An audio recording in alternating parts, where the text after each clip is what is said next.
السلام علیکم ورحمۃ اللہ وبرکاتہ۔ بسم اللہ الرحمن الرحیم، والصلاة والسلام علی رسولہ الکریم وعلی آلہ واصحابہ اجمعین۔ آج ہم نے سورہ یوسف کی تلاوت سنی اور سورہ ابراہیم کی۔ سورہ یوسف کو اللہ تعالیٰ نے احسن القصص بما اوحینا الیک، نحن نقص علیک احسن القصص بما اوحینا الیک، کہ میرے محبوب ہم نے آپ کو قرآن میں جتنے بھی واقعات سنائے ہیں اور جتنے بھی قصے ہم نے آپ کو سنائے ہیں، ان میں سب سے خوبصورت کہانی اب ہم آپ کو سناتے ہیں۔ اس کا احسن القصص ہونے کی کیا وجہ ہے، وہ مفسرین نے بے شمار نکالی ہیں۔ یہ وجہ ہے، وہ تو بہت لمبی چوڑی ہیں، میں صرف اس کی ایک بتایا کرتا ہوں۔ زندگی کیسے گزارنی ہے کہ ہم کامیاب ہو جائیں، یہ بہت بڑا مسئلہ ہے۔ جیسے میں نے 2 دن پہلے وہ ملاح والی بات بتائی تھی کہ کہیں موت کے وقت ناکامی کا سامنا نہ کرنا پڑ جائے تو ہر شے تباہ و برباد ہوگی۔ قل ان الخاسرین الذین خسروا انفسهم واہلیہم یوم القیامہ، آپ ان سے بتائیے کہ اصل ناکام وہ نہیں ہے جو دنیا میں الیکشن میں ناکام ہو گئے اور پڑھائی میں ناکام ہو گئے، کاروبار میں ناکام ہو گئے۔ اصل ناکام وہ لوگ ہیں جو قیامت کے دن ناکام ہو جائیں گے، جن پر اللہ تعالیٰ ناراض ہو جائے گا۔ اس کی ناراضگی سے کیسے بچنا ہے اور اس کی فرما برداری والے راستے پر کیسے چلنا ہے، قرآن اس کو بتاتا ہے۔ بیچ میں ایک دشمن کھڑا ہے، شیطان، جو ہمیں اللہ کے راستے سے ہٹاتا ہے اور غلط راہوں پہ لے کر چلتا ہے، شارٹ کٹ زندگی کے بتاتا ہے، اور زندگی میں شارٹ کٹ کوئی نہیں ہے۔ پھر یہودا نے کہا، جس کے نام پر یہودی کہلاتے ہیں، سب سے بڑا بھائی تھا یہودا، لیکن یہ مارو نہیں، اطرحوہ فی غیابۃ الجب، کہ او اطرحوہ ارضا یخل لکم وجہ ابیکم وتکونوا من بعدہ قوما صالحین، کہ ایسا کرو کہیں دور دراز پھینک دو اور پھر تمہارا باپ ہوگا، تم ہوگے، تو تم اپنے باپ کے زیادہ محبوب بن جاؤ گے۔ تو ان کو لے کر گئے اور جا کر واجمعوا ان یلقوہ فی غیابۃ الجب، جب اس کنویں کو کہتے ہیں جس کا پانی خشک ہو چکا ہو، جس میں پانی ہو اس کو بیر کہتے ہیں، اور جس کا پانی خشک ہو گیا ہو، اور یہ فلسطین پہاڑی علاقہ تھا تو اس میں کنویں خشک ہو جاتے تھے، تو انہوں نے اس میں پھینکا ان کو، تو اللہ تعالیٰ کا غیبی نظام چلا، پھر وہ قافلہ آیا، انہیں اٹھا کے لے گیا، گورنر مصر کے دربار میں پہنچے، پھر وہاں بڑے ہوئے تو جیسے اللہ نے ساری دنیا کے آج 7 ارب لوگ ہیں، پیچھے پتہ نہیں کتنے خرب چلے گئے، آگے کتنے آئیں گے، ان سب کو حسن میں پوری انسانیت کو 1/2 تقسیم کیا، اور یوسف علیہ السلام اکیلے کو 1/2 دیا، تو ان کا کیا حسن ہوگا۔ وہ جب گورنر بنے تھے تو پھر وہ وزیر خزانہ ایسے منہ چھپا کے رکھتے تھے کہ کوئی فتنے میں نہ پڑ جائے، اور عورتوں میں اللہ تعالیٰ نے حضرت حوا کو سب سے زیادہ حسین بنایا،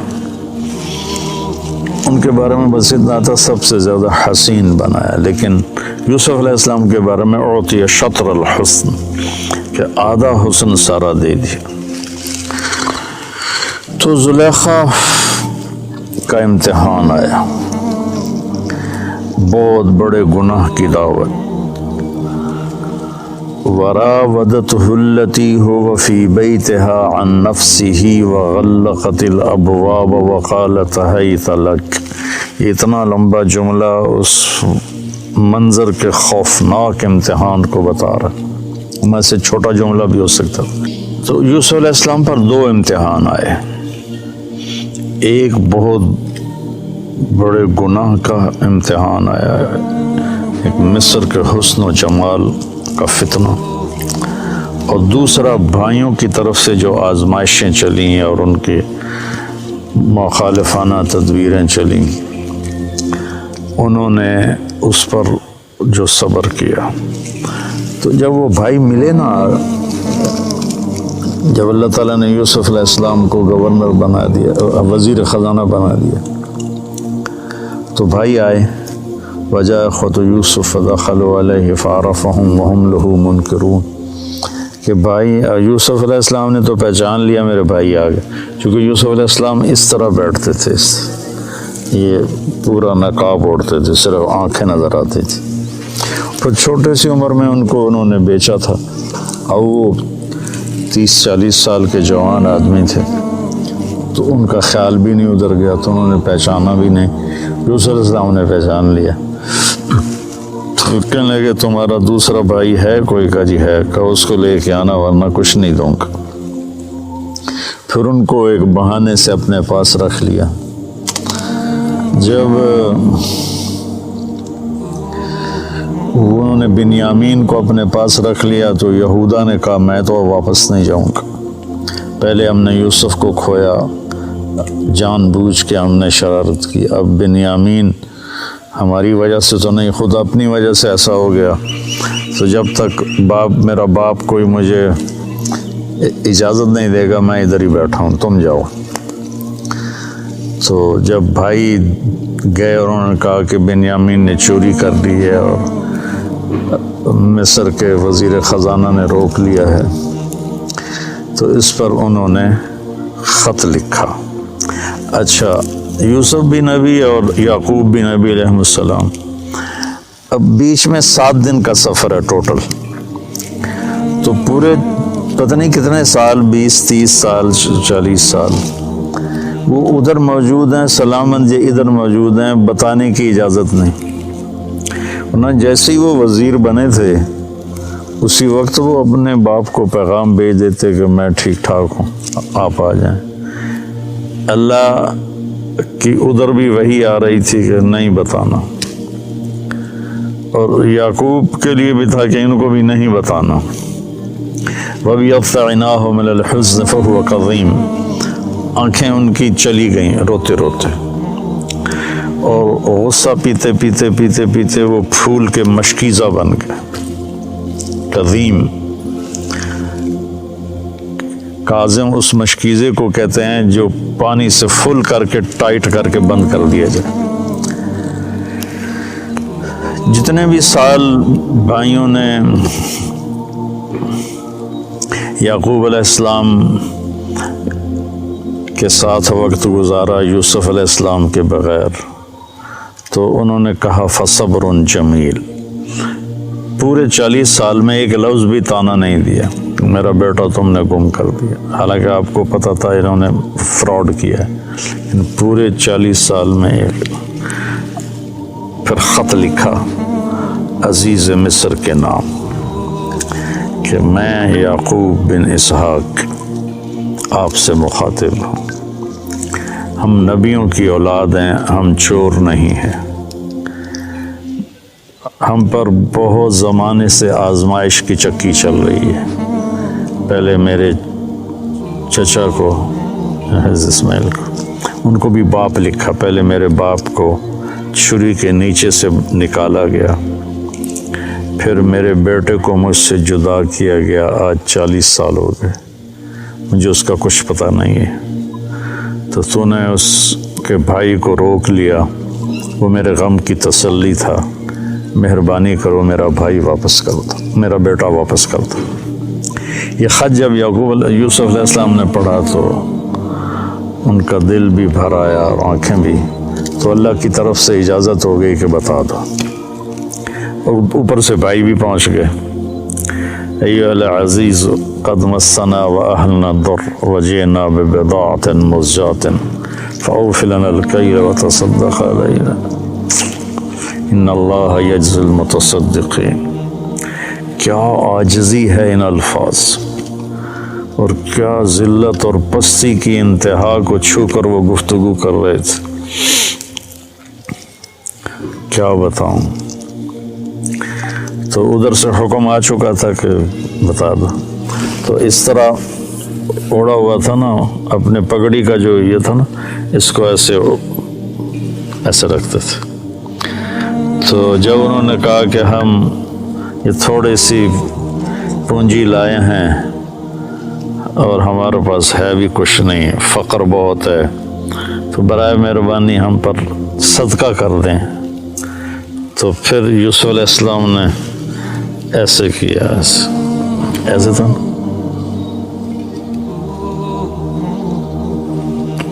هل علمتم ما فعلتم بيوسف وأخيه إذ أنتم جاهلون۔ سبحان اللہ، کیا نبی کے اخلاق ہیں۔ کیا تمہیں کچھ خبر ہے جو تم سے بے خبری میں یوسف کے ساتھ کچھ تھوڑا بہت ہو گیا تھا، تھوڑا بہت، قید کاٹی 9 سال، زنا کی تہمت لگی،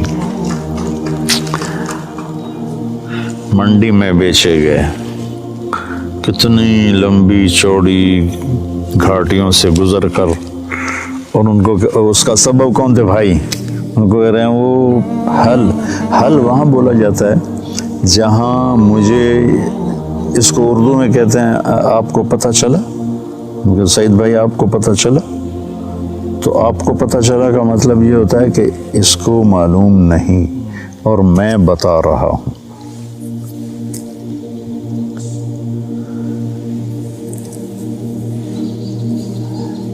یہ جہاں زیب کا بیٹا فوت ہوا تھا عبداللہ،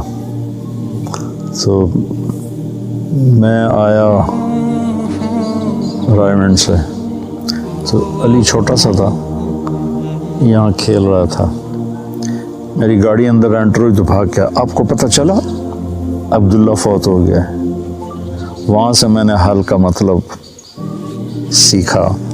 کہ حل اتاک حدیث الغاشیہ، آپ کو پتہ چلا جو چھا جانے والا دن ہے وہ کیسا ہے۔ تو حل وہاں بولا جاتا ہے جہاں یہ ہو کہ بھائی مولوی حذیفہ کو جو میں بتا رہا ہوں اس کو معلوم نہیں، تو حل آپ کو کچھ پتہ چلا، جنہوں نے کیا ہی سارا بربادی قدم قدم پہ سازے، ان کا حل علمتم ما فعلتم، فعلا کا جو صیغہ ہے یہ غیر ارادی حرکت کے لیے ہوتا ہے، جیسے میرا یہ میں پاؤں ہل رہا ہے نا، یہ غیر ارادی حرکت ہے۔ فعلا استعمال ہوتا ہے غیر ارادی حرکت کے لیے، پھر ارادی کے لیے بھی عاملہ کا لفظ استعمال ہوتا ہے ارادتاً جو کام کیا جائے۔ تو ما فعلتم میں یہ پھر ان کے جرم کو ہلکا کیا کہ تم سے بس ایم ہی ہو گیا، تم کرنے کا کوئی ارادہ تو نہیں تھا، بے ارادے ہو، بلا ارادہ ہو گیا۔ اذ انتم جاہلون، وہ بھی بے خبری میں ہو گیا، تمہیں اصل میں پتہ نہیں تھا۔ حالانکہ یہاں عبارت یوں بنتی قد علمتم، تمہیں خوب خبر تھی، ما ظلمتم، جو تم نے ظلم کیا، بیوسف و اخیہ، یوسف اور اس کے بھائی پر جو تم نے ظلم کیا، اذ انتم عامدون، اور تم نے جان بوجھ کے یہ سارا کچھ کیا، تم نے پوری بدنیتی کے ساتھ کیا، تو اس کا بالکل الٹ لے کر آئے حل علمتم، آپ کو کچھ پتہ چلا ہی ہوگا، آپ کو تو میرے خیال میں معلوم نہیں، تو میں آپ کو بتاتا ہوں ما فعلتم، جو تھوڑا بہت یوسف کے بارے میں آپ سے ہو گیا، وَأَخِيهِ، اور اس کے بھائی کے بارے میں، اذ انتم جاہلون، جو آپ نے بے خبری میں کیا، آپ کا ارادہ تو نہیں تھا۔ تو اب جو اس وقت ان کا امپریشن بنانا، اس کو جو قرآن نے بیان کیا، کمال کر دیا۔ وہ تو پہلے انہوں نے غور سے دیکھا، پھر ایک دم ان کے اندر خوف پیدا ہوا کہ یہ یوسف ہے۔ پھر شک پیدا ہوا کہ نہیں یوسف کہاں ہے، یہ تو مصر کا وزیر خزانہ بیٹھا ہوا ہے۔ تو شک اور خوف اور امید، یہ 2-3 کیفیتیں ان کے اندر بن گئیں جو متضاد قسم کی تھی۔ ان کو جو قرآن ادا کرتا ہے اس کے جو الفاظ ہیں، ایک تو ان تحقیق کے لیے ہوتا ہے، انکا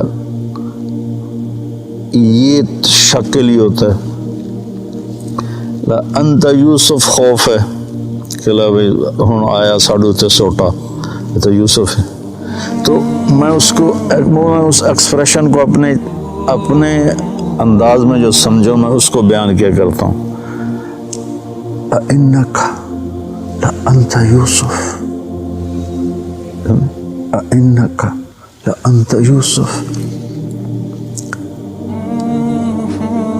مجھے بڑا مزہ آتا ہے اس آیت میں، کس طرح اللہ نے مختلف کیفیات کو جمع کر، میں اس کو چہرے پہ لانے کی کوشش کرتا ہوں۔ اِنَّكَ لَأَنْتَ یوسف، تو نے کہا انا یوسف وہذا اخی، میں یوسف ہوں یہ میرا بھائی ہے، قد من اللہ علینا۔ اب یہ سورہ یوسف کا خلاصہ 2 لفظ ہیں، اور یہی 2 لفظ پورے قرآن کا خلاصہ ہیں، پوری زندگی کا خلاصہ ہیں، اور کامیاب زندگی کا خلاصہ ہیں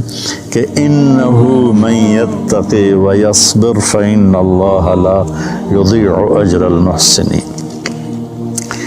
کہ میرے بھائیو، زندگی کے راہوں میں جو تقوی اور صبر کو ساتھی بناتا ہے وہ ضائع نہیں ہوتا، وہ کامیاب ہوتا ہے۔ تو تقوی میں اشارہ تھا زلیخا کے قصے کی طرف کہ بہت بڑی دعوت آئی حرام کی، اور اس میں اللہ نے ان کو اتنا استقامت بخشی، اور اس نے سارے دروازے بند کیے تھے، وہ دوڑے، دروازے کھلتے چلے گئے، اللہ کی قدرت سے تو کھلتے چلے گئے۔ تو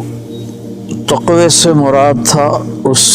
زلیخا کے مکر سے بچنا، یعنی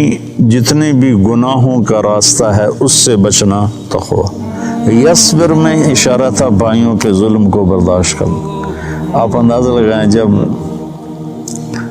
بھائی اور یعقوب علیہ السلام سارے آ گئے تو یوسف علیہ السلام کارگزاری سنانے لگے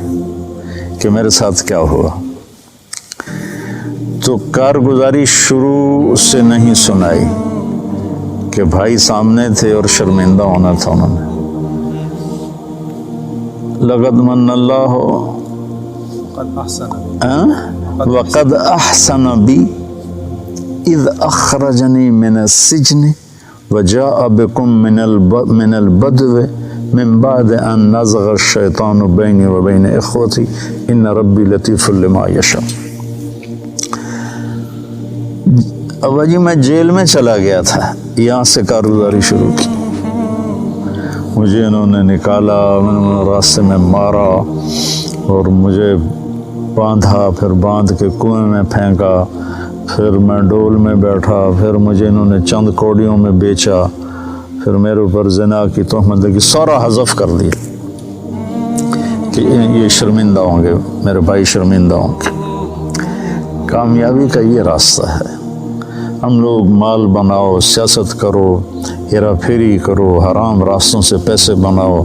اور اپنی واہ بناؤ، یہ ہم پوری دنیا کے انسانوں کا اس وقت یہ راستہ بناؤ ہے۔ تو سورہ یوسف میں قرآن نے نا کہانی سنا کر ایسے سارے رازوں سے پردہ اٹھا دیا ہے کہ من یتقی ویصبر، گناہ راستے میں آئیں گے تو تقوی، آزمائشیں راستے میں آئیں گی تو صبر، فإن اللہ لا یضیع اجر المحسنین، اللہ کبھی ان کے اجر کو ضائع نہیں کرتا ہے۔ تو پورے قرآن کا خلاصہ اگر میں کہوں یہ 2 لفظ ہیں، اور سورہ یوسف نے ان 2 لفظوں پہ آ کے تھم کر کے وہ ایک ہتھوڑا مارا ہے پوری دنیا انسانیت کے دماغوں پر، جن کو پتہ ہی نہیں ہے کہ زندگی کا مقصد کیا ہے، بنانے والا کون ہے۔ تو ان کے لیے اللہ تعالیٰ نے یہ ایک خوبصورت کہانی سنائی ہے۔ اور اس ساری کا خلاصہ میں یہ دو لفظ نکالتا ہوں، من یتقی و یصبر، کس صبر کی انتہا ہے۔ پھر جب انہوں نے کہا تاللہ لقد آثرک اللہ علینا من کنا لخاطئین، اللہ کی قسم اللہ نے تمہیں ہم پر عزت بخشی، ہم خطاوار ہیں۔ تو بھائیوں نے کیا کہا،